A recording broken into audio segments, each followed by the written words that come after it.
द्वादश ज्योतिर्लिंगों की चर्चा अब हम करें रामेश्वरम। 11वें ज्योतिर्लिंग रामेश्वरम की चर्चा अगर हम करेंगे तो ये समय उस समय की बात है जिस समय रावण ने सीता जी का हरण किया था। सीता जी का हरण किया रावण ने, तो राम जी वानरी सेना को लेके समुद्र के तट पे पहुंच गए, लंका के इस पार। अब प्रश्न ये उठा कि समुद्र पार कैसे किया जाए। थोड़ी सी बात मैं राम जी की ओर सुना देता हूं आपको, आपके मन को अच्छी लगे तो सीखना कि राम जी कैसे दूसरों का सम्मान करते हैं। रामायण में राम जी के लिए कहा गया है नीति प्रीति परमारथ स्वार्थ को न जान सम राम जठारथ। राम जैसा प्रेम का निर्वहन करने वाला कोई नहीं, राम जैसा रिश्ते निभाने वाला कोई नहीं, राम जी जैसा कोई नीतिज्ञ नहीं। अब बताओ राम जी की नीति इस बात से समझो, बाली को मारना सुग्रीव को मित्र बना लिया, उसी के भाई को। रावण को मारना विभीषण को अपनी शरण में रख लिया और उसकी बात मान रहे हैं। ये नीति क्या आज कितने गजब की नीति होगी, सोचिए, कल्पना कीजिए राम जी की। और प्रीति, अगर राम जी की प्रीति के विषय में मैं कह दूं, बाली को मारा, राज्य किसको दिया? सुग्रीव को। रावण को मारा, राज्य किसको दिया? एक लक्ष्मण को दे देते, एक भरत को दे देते और एक आध को मार के शत्रुघ्न को दे देते। अयोध्या में चक्र राज्य करते। क्या जरूरत थी उनको ये सुग्रीव और विभीषण को राज्य देने की? ये प्रीति है भगवान श्री राम की। तो श्री राम ने सोचा कि समुद्र पार कैसे होगा, तो विभीषण ने सलाह दी। विभीषण अभी अभी आए शरण में राम जी की में, अभी अभी कुछ ही दिन पहले। हैं कौन विभीषण? जो राम जी के सबसे बड़ा शत्रु है रावण, उसी के सगे भाई है। तो भगवान श्री राम ने सोचा समुद्र पार कैसे किया जाए। विभीषण जी पहले अभी अभी नए नए सचिव बने, तो उन्होंने सलाह दी, हे प्रभु मैंने सुना है कि आपके प्रभु तुम्हार कुल गुरु जलद कही उपाय विचार। तुम्हारा कुल गुरु है समुद्र, आप अगर प्रार्थना करेंगे तो मान जाएंगे।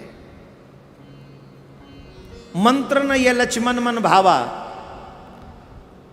राम जी को विभीषण ने कहा आप दोनों हाथ जोड़ के प्रार्थना कीजिए, मान जाएंगे। लक्ष्मण जी को लगा कि रावण का भैया है, ऐसी ऐसी सलाह देगा और सीता मैया के पास जाने में हमको लेट होगा। तो लक्ष्मण जी को अच्छा नहीं लगा। लक्ष्मण जी ने कहा नहीं प्रभु, मेरे बात ये समझ में नहीं आई। मैं आपको प्रे करने की क्या जरूरत है, प्रार्थना करने की क्या जरूरत है? सोचिए सिंधु करिए मन रोसा। आप तो क्रोध कीजिए मन में, एक बाण आपका समुद्र सुखा सकता है। एक आपका बाण समुद्र सुखा देगा। फिर काय को प्रार्थना करे, पता नहीं कब सुने प्रार्थना, सुने ना सुने। लक्ष्मण जी से राम जी ने क्या कहा जानते हो? ऐसे ही करो धरो मन धीरा। ऐसे ही करूंगा, तुम धैर्य धारण करो। तो ऐसे ही करना है तो 3 दिन खराब क्यों कर रहे हो? बोले कि हमारा नया सचिव बना है विभीषण, अगर आज मैं इसकी बात नहीं मानूंगा तो इसके मन में संदेह उत्पन्न हो जाएगा, और संदेह से प्रेम नहीं होता। मुझे उसके प्रेम का वृक्ष बढ़ाना है, इसलिए इसके बात माननी है। और राम जी चले गए। 3 दिन बाद किया तो राम जी ने वही जो लक्ष्मण जी चाहते थे, लेकिन 3 दिन तक किसकी बात मानी? रावण के भैया के। ये राम जी की नीति। अब प्रीति देखो राम जी की। राम जी ने, समुद्र बन गया, सेतु निर्माण हो गया समुद्र पे, राम जी के नाम से पत्थर तैराए गए, पत्थर तैर गए। और जब पत्थर तैर गए तो जब सेतु का निर्माण हो गया तो राम जी के मन में हुआ कि ये है रामेश्वरम की ज्योतिर्लिंग की कथा। तो उनके मन में ये विचार आया कि मुझे यहाँ पर राम भूत भावन भोलेनाथ के ज्योतिर्लिंग की शिव की स्थापना करनी चाहिए। बोले हाँ करनी चाहिए। फिर प्रश्न हुआ आचार्य कौन होगा? अब गुरु जी को बुलाएंगे तो गुरु जी कहाँ? राम जी दक्षिण में थे उस समय, और गुरु जी यहाँ अयोध्या में, और राम जी के पास में कोई प्लान भी नहीं था उस समय, है ना। और फिर बुलाएं इस समय उनको, तो 14 वर्ष जब तक व्यतीत न हो जाएं तब तक हम उनसे निवेदन भी नहीं कर सकते। अब रामेश्वरम स्थापना करनी है तो आचार्य कौन हो? फिर विभीषण ने सलाह दी। विभीषण बोले महाराज बुरा न माने तो एक बात कहूं? बोले हाँ कहो। मेरा भाई बलवान होने के साथ साथ विद्वान भी बहुत तगड़ा है। मेरा भाई रावण विद्वान भी बहुत तगड़ा है, बहुत बड़ा पंडित है। आप चाहें तो मेरे भाई को आप आचार्य बना सकते हैं। किसको? जिसने पत्नी चुराई, जिसने पत्नी हरण की। एक तो उसकी हिम्मत देखो जो सलाह दे रहा है, आइडिया दे रहा है कि आप रावण को आचार्य बनाइए। ये रामचरितमानस का प्रसंग नहीं है, ये अन्य रामायण का प्रसंग है और सत्य प्रसंग है। ऐसा प्रसंग नहीं है, सत्य प्रसंग है। बोले रावण महाराज को आप आचार्य बनाइए।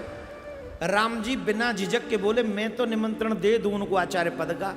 क्या रावण महाराज इस आचार्य पद को स्वीकार करेंगे?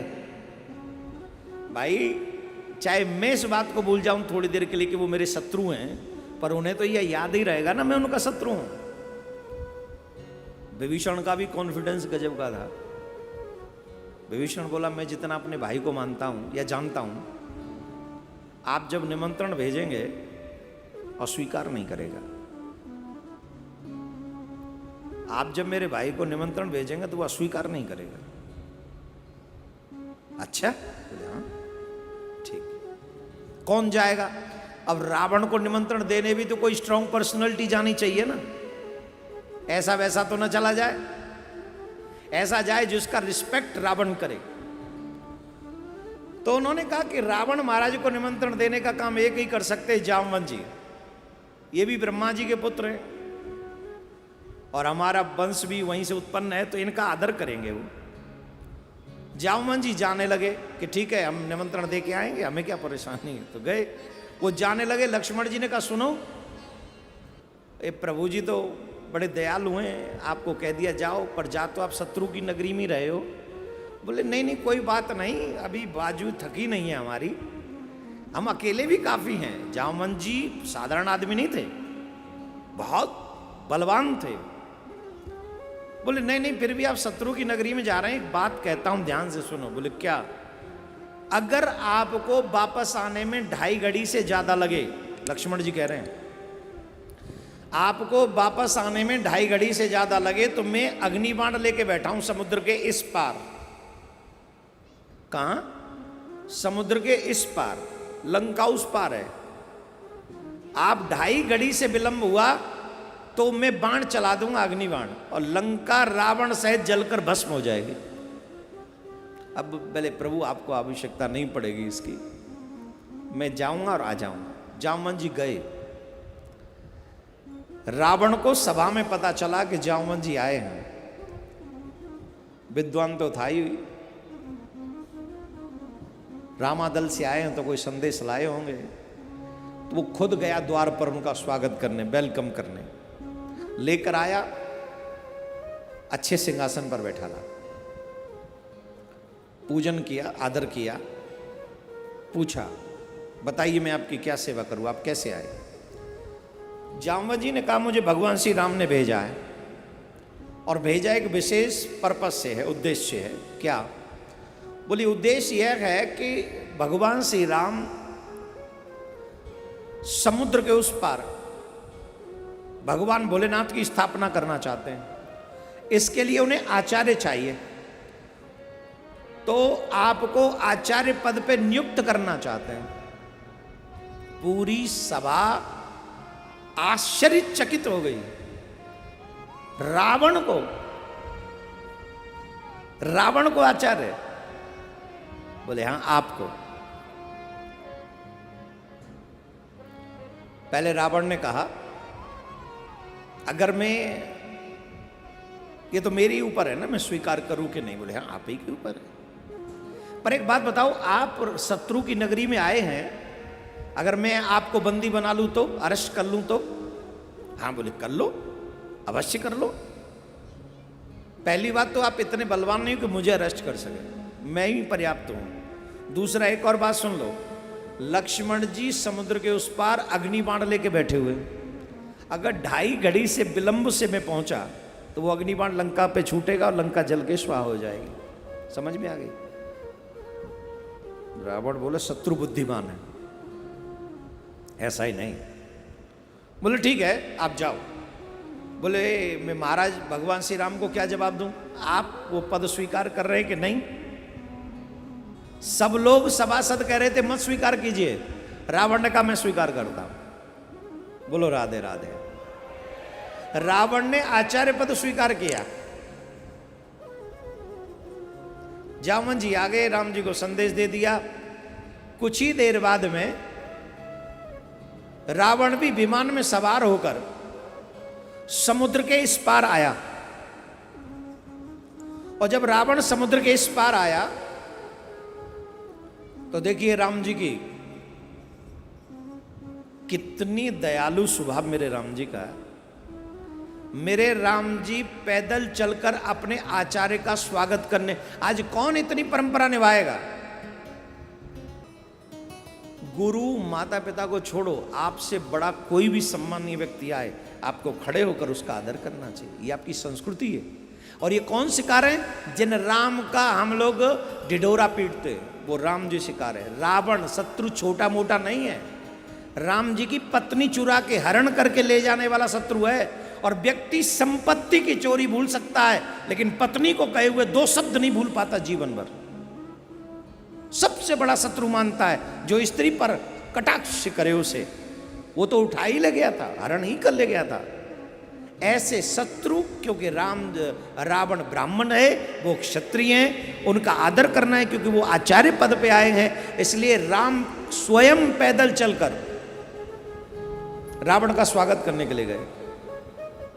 यह है राम की भक्ति, उनका संस्कार। रावण को नंगे पांव पैदल गए चल के। और जब रावण आए तो राम जी ने सर झुका के, क्या करके? सर झुका के कहा लंकेश प्रणाम, मैं आपको प्रणाम करता हूं। आचार्य बोल रहे रावण अवधेश कल्याण हो, तुम्हारा कल्याण हो, ये रावण कह रहा है। ये संवाद अगर आप मन से सुनेंगे ना तो आपको पता चलेगा भारतीय परंपरा क्या है, भारतीय संस्कृति क्या है। ये संवाद सुनिए। शत्रु रावण है, वो ब्राह्मण है, इसलिए राम जी उसे कह रहे लंकेश प्रणाम।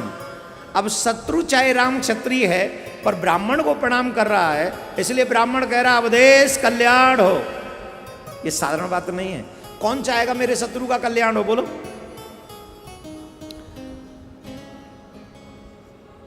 रावण ने पूछा आपने मुझे क्यों बुलाया है? तो राम जी ने कहा कि देखिए मैं यहां पर शिव जी की स्थापना करना चाहता हूं और आप आचार्य हैं, आप पास में थे, इसलिए मैंने आपको ये निमंत्रण भेजा। आपकी बड़ी कृपा जो आपने स्वीकार किया। बोले देखो राम जी, पूजा स्थिति 2 ही प्रकार से हो सकती है। बड़े ध्यान से सुनना, आजकल लोग नहीं मानते इस बात को। 2 ही स्थिति में व्यक्ति पूजा और ऐसा अनुष्ठान कर सकता है। किस स्थिति में? पहले, अगर व्यक्ति शादीशुदा हो तो पत्नी साथ में हो। अगर व्यक्ति शादीशुदा हो तो पत्नी साथ में हो तो अनुष्ठान करे। और अगर व्यक्ति शादीशुदा नहीं है तो अकेला कर सकता है। परंतु तुम्हारे, या फिर एक और स्थिति है कि त्याग कर दिया हो पत्नी का। पर मुझे लगता है मैं जो स्थिति देख रहा हूं, न तो आप अनमैरिड है, ना अपने पत्नी का त्याग किया है और ना ही पत्नी आपके साथ है, तो आप स्थापना करेंगे कैसे? आप पूजा करेंगे कैसे? आप ये अनुष्ठान करेंगे कैसे? राम जी का शील स्वभाव सुनिए क्या कहते हैं राम जी। राम जी ने कहा मैंने ऐसा सुना है जो वस्तु जजमान पूजा के लिए नहीं जुटा पाते आपने भी अनुभव किया होगा कभी, पूजा घर में कराई होगी तो। जो वस्तु, जो व्यवस्था जजमान अपने घर में नहीं जुटा पाते हैं, उसे आचार्य एकत्रित करते हैं, उसे आचार्य लेकर आते हैं। इशारा समझिए राम जी का, इशारा समझिए। अब रावण ने कहा कि हाँ ये बात तो सत्य है कि जो वस्तु जजमान न एकत्रित कर पाए उसे आचार्य एकत्रित कर पाते हैं, कर लेते हैं। पर एक बात तो राम अच्छी प्रकार से जानते होंगे। बोले क्या? पूजा हो जाने के बाद उस वस्तु को आचार्य अपने साथ ही ले जाते हैं, छोड़ के नहीं जाते। भगवान श्री राम कहते हैं राम ने हमेशा मर्यादा का पालन किया। अमर्यादित राम नहीं, मर्यादित राम है। मैं मर्यादा का ही पालन करूंगा। रावण कहते हैं तो विमान में सीता बैठी है, जाके लक्ष्मण को भेजो, ले आओ। वो पहले से ही जानते थे पूजा होगी तो सीता माँ चाहिए उन्हें। लक्ष्मण गए, सीता माँ को लेके आए। सीता माँ आई, पूजन कराया। जब तक पूजन हुआ एक शब्द राम जी सीता जी से नहीं बोले। क्यों? जब तक रावण को हराकर सीता को जीत कर नहीं लाऊंगा तब तक सीता मेरी नहीं। ये राम की मर्यादा है। और रावण तो कितने लोगों को लेके आया होगा, वहां तो राम जी का पूरा सेना था, लेकिन राम ने मर्यादा का उल्लंघन कभी नहीं किया। पूजन हुआ, अभिषेक हुआ, बाबा भोलेनाथ की स्थापना हुई। उसी स्थान का नाम रामेश्वरम है, जिसे हम 11वें ज्योतिर्लिंग के रूप में जानते हैं।